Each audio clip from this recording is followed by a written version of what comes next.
श्री शिवाय नमस्तुभ्यम। हर हर महादेव। 9 फरवरी 2026 सोमवार अष्टमी का दिन है। शिव और शक्ति के मिलन के रूप में यह दिन माना जाता है। गुरुजी पंडित प्रदीप मिश्रा जी ने बताया है कि यह वर्ष में सिर्फ 3 से 4 बार ही आता है। बहुत कम ऐसा अवसर देखने को मिलता है कि सोमवार अष्टमी की तिथि आपको एक वर्ष में एक से अधिक बार या 2 से अधिक बार देखने को मिले। पर गुरुजी पंडित प्रदीप मिश्रा जी ने कुछ ऐसे तरीके बताए हैं जिसमें विशेष रूप से शिवलिंग पर बेलपत्र अर्पित मात्र कर देने से आपकी हर प्रकार की मनोकामना पूर्ण हो जाती है। किस प्रकार से बेलपत्र अर्पित करना है, कौन कौन से उपाय करना है, उनका यह पार्ट 2 है। अगर पार्ट 1 नहीं देखा है तो कमेंट बॉक्स में हमने लिंक मेंशन कर दिया है, जिसमें टच करके आप सोमवार अष्टमी के उपायों का पार्ट 1 देख सकते हैं। इस वीडियो में हम जितने भी उपाय बताएंगे सभी गुरुजी पंडित प्रदीप मिश्रा जी के बताएंगे, और सभी उपाय हम आपको वीडियो के माध्यम से करके भी बताएंगे। इसलिए वीडियो बहुत रोचक है, कुछ ना कुछ आपको जरूर प्राप्त होगा। इसलिए वीडियो आप अंत तक देखें ताकि कोई भी उपयोगी जानकारी आपसे न छूटे। अगर आपके विवाह में अड़चने आ रही हैं, अच्छा रिश्ता नहीं मिल रहा है, या फिर शादी की बात होते होते एकदम से बात बंद हो जाती है, या फिर रिश्ता टूट जाता है, किन्हीं कारणों से आपकी शादी नहीं हो पा रही है, तो गुरुजी पंडित प्रदीप मिश्रा जी ने शीघ्र विवाह के लिए सोमवार की अष्टमी के दिन, अर्थात सोमवार के दिन अष्टमी की तिथि आए उस दिन एक सरल और आसान उपाय करने को कहा है। यह उपाय करने के लिए आपको एक बेलपत्र लेना है। बेलपत्र की बीच वाली पत्ती में आपको पीला चंदन लगाना है। बची हुई दोनों पत्तियों में आपको लाल चंदन लगाना है। इसके बाद जहां पर तीनों पत्तियां मिलती हैं उस स्थान पर आपको शहद लगा देना है। इस प्रकार से उपाय करना है, आप वीडियो में भी देखकर समझ सकते हैं।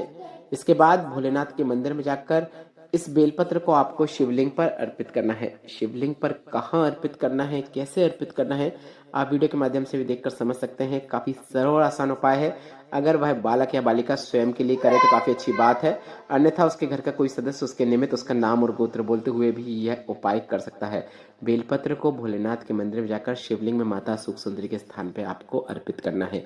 बढ़ते हैं अगले विशेष उपाय की ओर। अगर आपके जीवन में दुख तकलीफ और कष्ट चल रहे हैं, जीवन में कुछ भी अच्छा नहीं हो रहा है, तो आपको भोलेनाथ के मंदिर में पहुंचकर गुरुजी पंडित प्रदीप मिश्रा जी के बताए अनुसार शिवलिंग पर त्रिपुंड बनाना है और कुछ विशेष स्थानों पर चंदन लगाना है। इन विशेष स्थानों पर अगर आप चंदन मात्र लगा देते हैं, भोलेनाथ के शिवलिंग पर त्रिपुंड बना देते हैं, तो जो भी आपका उद्देश्य होता है, जो भी आपकी कामना होती है, वह शीघ्र अति शीघ्र पूर्ण हो जाती है। गुरुजी पंडित प्रदीप मिश्रा जी ने बताया है कि शिवलिंग पर त्रिपुंड लगाने का एक तरीका विशेष है, जो आप वीडियो में देखकर समझ सकते हैं कि किस प्रकार से आपको यह उपाय करना है। अपने हाथ के बीच की दोनों उंगलियों का उपयोग करते हुए शिवलिंग पर आपको चंदन का उपयोग करते हुए 2 लाइन बनाना है।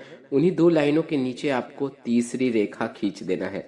इस प्रकार से भोलेनाथ के शिवलिंग का निर्माण करने का तरीका गुरुजी पंडित प्रदीप मिश्रा जी ने बताया है, और आपको इसी प्रकार से करना है। इसके साथ ही साथ आपको भोलेनाथ के मंदिर में शिवलिंग पे गणेश भगवान के स्थान पर, षडानन कार्तिकेय भगवान के स्थान पर, माता अशोक सुंदरी के स्थान पर, माता पार्वती के स्थान पर आपको चंदन लगाना है। चंदन किस प्रकार से लगाना है आप वीडियो में देखकर समझ सकते हैं। आपको एक बेलपत्र भोलेनाथ के शिवलिंग के ऊपर बेलपत्र की सभी पत्तियों में चंदन लगाते हुए अर्पित कर देना है। गुरुजी पंडित प्रदीप मिश्रा जी ने बताया है कि अगर आप इस प्रकार से यह सरल और आसान उपाय करते हैं, तो जिस उद्देश्य को मन में रखते हुए आपने उपाय किया है, वह उद्देश्य आपका शीघ्र से शीघ्र पूर्ण हो जाता है। बढ़ते हैं अगले विशेष उपाय की ओर। गुरुजी पंडित प्रदीप मिश्रा जी ने एक ऐसा उपाय बताया था जो शिव और शक्ति दोनों से संबंधित है। गुरुजी ने कहा था कि अगर आप भोलेनाथ से प्रार्थना कर करके थक गए हैं, आपकी हर कामना पूर्ण नहीं हुई, अभी तक कुछ भी भोलेनाथ नहीं सुन रहे हैं, तो आपको एक सरल और आसान उपाय करना है। आपको बेलपत्र लेकर भोलेनाथ के मंदिर में पहुंच जाना है, और बेलपत्र को लेकर भोलेनाथ के मंदिर में पहुंचने के बाद बेलपत्र को कुछ अलग अलग स्थानों पे आपको अर्पित करना है।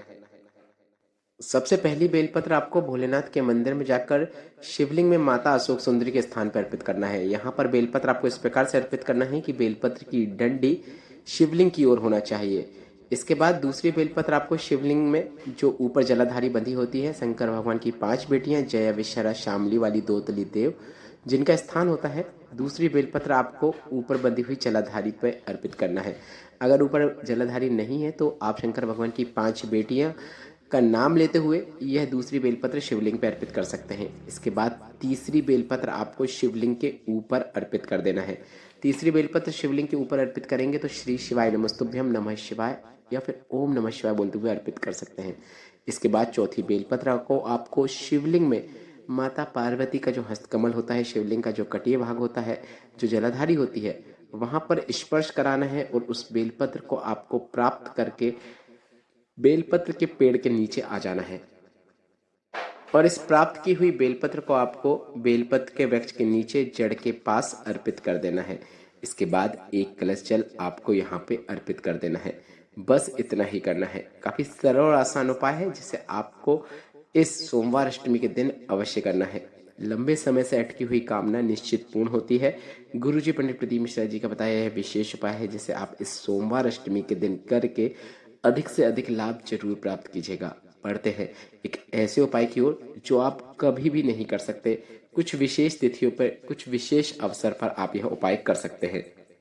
यह उपाय भी आप अटके हुए कार्यों को पूर्ण करने के लिए, अपनी किसी भी प्रकार की मनोकामना पूर्ति के लिए कर सकते हैं। सोमवार अष्टमी का यह विशेष उपाय है जिसे गुरुजी ने कहा है कि अन्य दिन ना करें।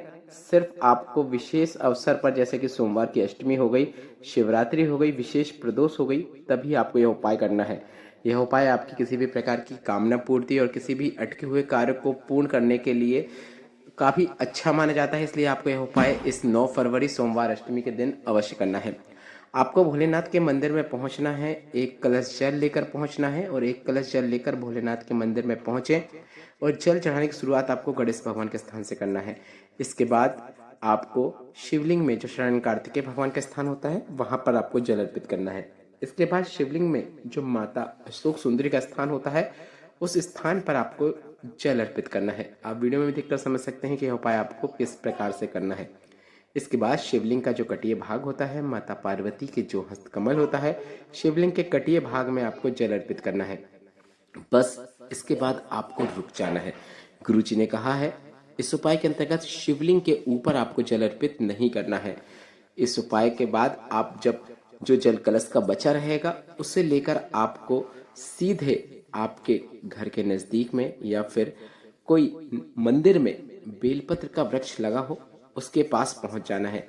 कलश का बचा हुआ जल आपको बेलपत्र के वृक्ष के पास जाकर बेलपत्र के वृक्ष में श्री शिवाय नमस्तुभ्यम बोलते हुए, नमः शिवाय बोलते हुए धीरे धीरे अर्पित कर देना है।